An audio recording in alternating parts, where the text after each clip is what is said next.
No one knew. Even when we hung out in the past, you know, I'd go hide. I'd go in a corner and hide. I would never do it in the public. No one knew. I was just a. Yeah. Well, the crazy thing is, I grew up with smokers. Everybody in my house smokes. I'm the only one who doesn't. My mother doesn't smoke. I don't know why I don't smoke. When I was younger, I had a different philosophy of life. I never wanted to have anything control me. Like I never wanted to be. And when I was younger, I was a wise kid. So I never wanted to be held captive by anything. So I didn't smoke because I didn't want to be addicted. That was my fear, was getting addicted. You're smart. Yeah. So I think something inside me knew that I was, so addictions were in my genetics or something like that. Yeah. Like kind of warning, because hey, when you see me, once I get on that alcohol, once I get on anything, it's an all night thing. Like I don't stop drinking, or I don't stop smoking, or I don't stop. You're doing much better though. You've controlled that over the years. Yeah, I definitely see that. It was having catastrophic effects on my health, and if you're trying to stay in shape and keep your body a certain way, or even on the process of trying to do that, they always say that you can't outwork a bad diet. Well, you got to say you really can't outwork bad habits either. Because the habits are going to slow down your performance. They're going to slow down. You might want to go work out. Okay, then you drink some beer. Okay, now you don't feel like working out because you're too tired. Or now your performance isn't up to par, so you can't reach what you need to, get your maximum performance. What you need to burn fat or build muscles. Oh, yeah. So you're out there basically churning the wheels. Mm-hmm. You're doing nothing. You're just out there basically burning your feet up, or which is one thing. Once you burn those feet up, how are you going to do cardio now? Because you're not doing anything. So I had to really look at that and say, you got to make choices in life, man. I mean, sure, like I said, if you want to eat cheesecake, if you have the money, go buy a whole cheesecake. But you're going to pay for it. Right. You're going to pay for it, and it's not going to be right away. It's going to be like 5 months down the road. Your face got all chubby. How did my face get chubby? My face wasn't like this 5 months ago. Nobody's going to tell you. Because they're not going to take, because they don't want to hear, nobody wants to tell you, because here's the thing. People don't take, hey man, you're getting fat good.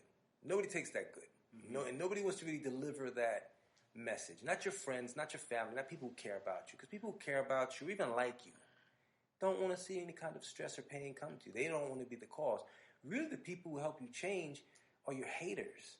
Because they have no problem. Oh man, you're fat. So you got like the Freds. Or the Barrys, or you got the people who they'll tell you your flaws. Barry Miller? Yeah, the people, they'll tell you, hey man, you getting fat. Like, fat? What do you mean? Hey, what's going on, Dad? You put on some weight? Yeah, there you go. Your cheeks looking a little chubby. Yeah, laughing. Yeah, so right there, man, it's just like, hey, you haven't been working out, have you? Hey, I see. Yeah. Hey, you might want to do a few extra laps. Hey, you okay, Dave? Yeah, I'm just saying, no. Enjoying it. Yeah. Barry ain't good though. But I think Barry was a soup dude. Barry was in good shape. Barry is in the 60s, but no, he's in great shape. But I always told you, everything is diet. Yeah, I've been telling you that for years and years and years. You're true. Yep. And I wasn't trying to rub it in. No. I wasn't trying to. I mean, now you're following it. Obviously, you have a body of a Greek god now, so. And obviously, you're eating right. Had to, but yeah, I would tell you. But I didn't stress it. Mm-hmm. I just talked to you, and you were hard to receive at that time. It was tough for you to receive from me. You just didn't. Oh, okay, man. Yeah, whatever you said. Yeah. You know who's like that? My daughter. She's like that. She doesn't like me telling her stuff. She doesn't like me coaching her. She dismisses me in a second. Like I'll try to teach her how to play like basketball, and she doesn't want to play anymore. Or I'll try to do something. As soon as I tell her to do something, she doesn't want to do it. It's tough. That's parents. A lot of kids don't listen. That's why you got to bring somebody else in. Yeah. They'll listen to somebody else. Exactly. They're not going to listen to Daddy. Exactly. They don't want Daddy to teach them how to play. Exactly. They want coach over here to teach. Okay, listen to Coach all day long. But yeah, not going to listen to Daddy. Why do you think that is with kids? Why do you think they do that? They're used to you. Okay. And you let them get away with things. So there's you can't teach me how to play basketball. I'm going to send me, let's go, Daddy. That's the most frustrating thing, is trying to teach it, and it just because I don't want to raise my voice, because I can see it stresses her out. So I said, no, it's not worth it. We're playing a sport. I'm trying to teach her a sport which is for fun.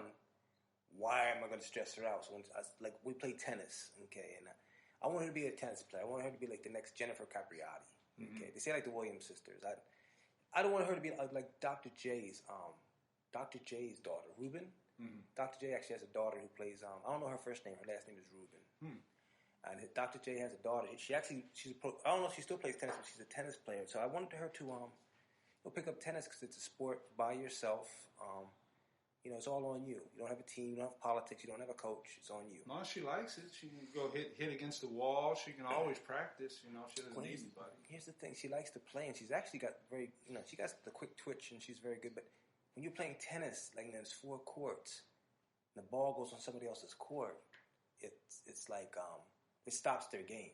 Now, once it's cool, but when it starts happening 3 or 4 times, you start to see the angst in their face, and they're getting disgusted, and you're like, oh man, hey guys, can you keep the ball on your side? Well, see, that's the fear, because if I hear that, me, nah, dog, it's my. These guys over here. Exactly. This guy and his daughter need to learn how to play tennis. Yeah, and that's my fear is to hear that, because I'm very sensitive when it comes to my daughter. Like I'm not gonna let them say that in front of her or anything like that. I'm not gonna take it well. So I'm preventive. Like I try it with my daughter. I try to do stuff that's gonna prevent us from getting to that situation, because I know me. I remember one time I found quarters in the change machine at Vaughn's. So I took the quarters, and the lady said, sir, no, I'll put that into the thing they give. feels horrible. Well, they donate to the lost children and everything. Right. But it's just the way she said it. She said it so like. So my question is, were you going to keep the quarters, or did you plan on giving them back to her? I was going to give them to my daughter. Oh, no. Okay, that's why she caught you. Yeah, I was going to give them to my daughter. Greedy was awakened at that time. Okay. Well, no, I wasn't going to keep them. I was going to give them to her. I definitely was going to. Well, I was thinking. I was going to give them to my daughter. Like, here's some. Look, Daddy found some change. You know what I'm saying? And now she wanted to put it in there. I thought in the change thing, hey, just that's lost on it. her. It's crazy because that happened to me just a second ago. Well, 2 days ago, I went up to a Vons I don't normally go to, and the change thing had a dime in it. I wanted it though. I saw the dime. I was like, I can take that dime. But at the same time, I was like, it's not my dime. Here. And so I took this out and said, hey, this was in the change thing. And I gave it back to the cashier, and that was that. But the first impulse was to take it. Like, I want to take it. That's why you got to get that second thought. You got to go, hold on a second. It's not yours. Here, give that back.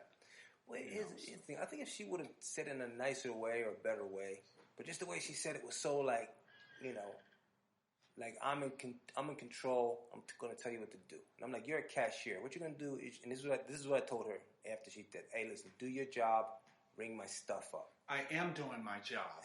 And it got You're to that. Stealing. And it got to that in front of my daughter. So then I had to put it in her place. You know what I'm saying? So I said, well, just bring your manager over here, and we'll talk to your manager. Your manager can tell me. And she got to ringing up and just dismissed me. I thought, like, Daddy, why you mad at the lady? And I was like, I didn't like the way she was talking to me in front of you. Because you understand too, if somebody's there with their child, then you should handle the situation differently. Right. But it should be a little more kid, like, or a whisper could happen, or there's different things. But when somebody's daughter's there and you're yelling at them, I understand. It was a judgment call on your behalf. Yeah. I mean, it is what it is. Because I was willing to go to the wall with her. I was willing to go to the manager route. Right. You're right, because she did exactly what you did. She did exactly the same thing to the T. Until I said manager, and if she was totally in the right, she would have been like, okay, well, yeah. Well, here's the thing. You understand. My wife works retail. She works, up at the supermarket. And I'm there all the time because I'm a healthy eater. I'm constantly. I'm there. I'm at Vaughn's 3 times a day. Sometimes twice. I cut it back. I cut it down now. I'm not there as often. But I'm always there, and I see the cashiers. I see the people. Well, you cook your own food, yeah. Oh yeah. So I'm constantly there. Constantly buying fresh vegetables, constantly. But I know all the I know who to go to. I know who to go. I get in line. I said, no, I'm not going to her line. I see, there he is. I'm going to Earl's line. I'm getting Earl's line. Earl lets me get away with anything. Earl, I'm bringing these 2 back. These are rotten, and then replace them with this one. Oh, go right ahead, Mitch. It's all yours. He lets me replace anything. So if I have 2 bad avocados, I'm bringing them back. I'm getting 2 new ones. So when I get in lines, I'm like, Earl, I got these 2 here. The old ones are here. They're bad. He just does it. Usually you have to go through a whole process. Okay, you're returning these. Okay, you have to go see the manager. He just takes care of it. So I pick and choose whose line I want to get into. But some are just some are nosy. You get in there, cashier all up on you. what's going on here? Yeah. So she is watching. Yeah. She sees it all day long. Yeah. She sees people, forget their change, and then the next person comes and try to take it. So she's automatically on you. Oh, this guy. Yeah. Hey, that's not yours. What are you doing? Yeah, exactly. So yeah. It's almost like she knew what I was going to do before I was going to do it. Right. Yeah, she's there all day, every day. So. And if she would have just said in a better way, I probably would have been like, like for example, she said, "Oh, are you going to give that to the children?" Okay, yeah. Well, hey, thank you very much, sir. You could, yeah, okay. But she couldn't wait. Yeah, she couldn't wait to get exactly. She saw the change. The person left it. No, sir, your change. Okay. Exactly. Next, you left it and said, "This guy, Yeah, see if this guy takes the change." That's not yours. Yeah, exactly. If you was reaching for it, you didn't even touch it yet. She was already on you. So that's just. So you know how I am, man. I'm going to bring. I guess people think I'm going to go the uncouth way. I'm going to go a different way. But I always go that, hey, we're going to talk to the manager. You're not going to talk to me a certain way. You know what? Next time, just humble yourself. Easy money. Just you pulled the channel. I'm sorry. The change is not mine. Okay, I'm sorry. Here, this is your change. I'm sorry about that. That was my change. I will try, but remember, it's all in the way somebody approached me. And especially if my daughter's there, probably again, maybe I might do it different because I saw her face and she doesn't like conflict. Yeah. I could see right away she didn't like the conflict, made her feel uncomfortable. But so if I probably would have put it back, my daughter probably wouldn't even have noticed. Yeah, she probably wouldn't even notice there was anything going on. But as soon as you could have sniffed it out. Yeah, there's ways to sniff it out. Oh, I apologize. Yeah. Here you go. And you just forget about it and you move on. Because you let that stuff will ride you. That's why you can't let what people do affect you. Because it'll ride you. You go all day long you're thinking about, man, 75 cents, man. Yelling at me in front of my daughter, man. You know what I mean? So, yeah, it eats you up for days. Even now you're sitting there thinking about that bitch. Yeah. That bitch yelled at me in front of, just next time, I apologize. Here's the money back. Made a mistake. Didn't like it. I avoid her line. I haven't seen her working there since. I mean, I'm very selective when I go. I go to the Vaughns and which one is that? North Long Beach, Bixby Knolls.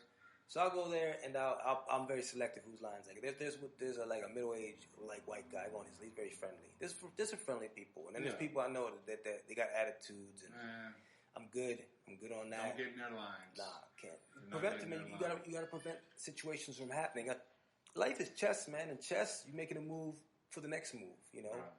Too many people are checkers players. I mean, most people who do off the cuff emotional responses like that, they're playing checkers. Well, now that you mention that, I'm just remembering a disgruntled employee, and she's disgruntled. I see her, and I'm nice to her because I can tell she's always upset. She's just upset. She walks around moping, and but she yelled at me one time for cutting the tops. I mean the little stems off the mushrooms. I thought I could do that. Because I just want to pay for the heads. I'm thinking that's okay, so I'm breaking them off, throw them in the bag, breaking them off, get about 15 of them, breaking them. Hey, you're not supposed to break those off. I said, I've been breaking these off for years. She was like, you're supposed to buy the whole thing just the way it is. I said, you sure? She goes, yeah. I go, no, I apologize. I'm sorry. So from here on out, I'm going to buy the whole head, the mushroom and the stem. So to this day, I'm buying the mushroom and the stem. Even though I'm tempted to break it off, I'm like, oh, I'm buying the whole thing. You're never supposed to break the mushroom off, man. Oh. No, man. See, I didn't know. I had I was like, is it wrong? But I just, I got checked that day. So. That's like taking half the grapes off. I only want half the grapes because you're doing it for the whey, right? The weight. Well, I was breaking them off because I don't eat that part. Okay. So I was, the little parts right there, you just break it off the mushroom. I don't eat that part. So I was like, it's not edible. Okay, I mean, it is edible, but I don't eat it. But if they're not gonna weigh it, then you're gonna pay for it anyway. No, they weigh it. Oh, okay, they do weigh it. Yeah, they still weigh it. I knew it'd be less weight. That's why I'm breaking them off. It's like I'm not. But you know what, man? See, I'm cutting little corners. Yeah. But I learn. Just let me buy the whole thing. Let me do it the right way. That's in us all. Like when you reach for the change. And see, you didn't need. You had a pocket full of money. You had hundreds of dollars in your pocket. You saw that 35 cents, and you like, I'm taking that for my daughter. It's like you didn't even need it. You could have been like, here, man. That's when I saw the dime. I wanted it. If it was a nickel, I would have wanted it. But I was like, here, it's your nickel. It's not my nickel. Take that. I did that with $1 one time. I know it was $3. It was in Encino at the Ralph's. Right. And I remember I did that. I saw $3, and me and the manager saw it both at the same time and knew it wasn't mine. I still took it. Yeah. At the same time, we saw the money, and it's like he didn't say anything. He's like, okay. I guess that's not the hill he wanted to die on. You know, I guess he's not. I don't want to mess with this guy tonight about that. Most men don't, man. You know, I'm like, okay, I'm not even going to get into that discussion. We're not even going to go there because that'll cause all kind of static. We need a few episodes before we start causing static. But most men will not trip over little stuff with another man. It just won't happen. Most men won't. We let stuff slide because it's chess. You know, it's like it just depends. It depends on him. He could have been just so to the next level with it. He go ahead. He may have needed it more than the next man. Which I did. And I'll put the $3 back. I mean, it depends on where you are in life. Yeah. It depends on where you are in life. True. Well, you know, if you had a happy home, or if stuff is going good for you, you know, you don't want to call static. But if stuff is going rough for you, sometimes you make it rough for other people, man. And that's, you know, that like you said the time, you know, when I used to do security at the hotel, not the hotel, but the building in LA. Yeah, you know, so I was having a good day. I was cool. But every once in a while, I wasn't feeling so good. So I'd be like, somebody would come in with some nonsense. I said, just sign the book and go upstairs. You know, it's like, I'm not friendly, but you have to be friendly. Yeah. Like those positions you have, because I've met unfriendly security guards. I'm going to punch them in their face. Oh, a lot of them are terrible. Or uncouth. They put these ghetto people. Bullies. Yeah, a lot of bullies. They're there to beat people up. You know, and a lot of times they, you know, a lot of them want to be cops. Pick on people. No, I've worked with them. Believe me, I was doing that. I've worked several security gigs just to do it. You know, I'm just there having fun, whatever. But I work with jerks. There's guys looking for trouble. Yeah. But on that tip, speaking about security and money, I remember I worked right by the bar. Remember, there's the bar 10 feet in front of me, and I had the back door that led to the patio. So I would always see the cleaning girl. And the cleaning guy, there'll be different ones. They have little scooper, and they're scooping up cups on the ground. But they always have their head down. They're always walking around with their head down. I'm like, how come they don't look up when they walk? They're finding money. I found out later because I'm walking around. I'm finding money. I'm like, hold on, send a $20 bill right there. So I find out that by the bar, people drop their money. So every 10 minutes, I'm strolling over to the bar with the flashlight, walking around. And I see the girl doing the same thing. The girl right there. And there's a 20 on the ground. I didn't see her at the time. So I see the 20. I creep over there, and by the time my hand went to pick up the 20, another little hand was right there on the 20. So her little hand, I look up, and it's her. I was like, hey. And I was like, but I had it. I actually snatched it from her, and I was like, here, man. I gave it to her. I said, take that 20. I would have done that. She took it. She took it, pocketed it, and just scurried off. So it's like that's probably her hustle. Yeah, that was her thing, and I invaded on that hustle. I started, Hey, find money there. You got to keep your hustle. You got to keep your hustle. You know, actually, man, I feel bad because one time when I was doing security in Long Beach, I remember I saw this dude, like a tourist, drop his money. I think it was a wad or something. This heavy-set girl picked it up. And then the guy came back looking for his money. And she saw him. And I didn't say anything. I didn't say, hey, you know, give him back his money. Or, hey, she got your money. Because I thought it was going to cause something inside me said, that'll cause a big situation. You know what I'm saying? So, because some people, you'd be like, hey, you know, he dropped it. Okay, my bad. Even me, you say, hey, you know, he dropped it. Okay.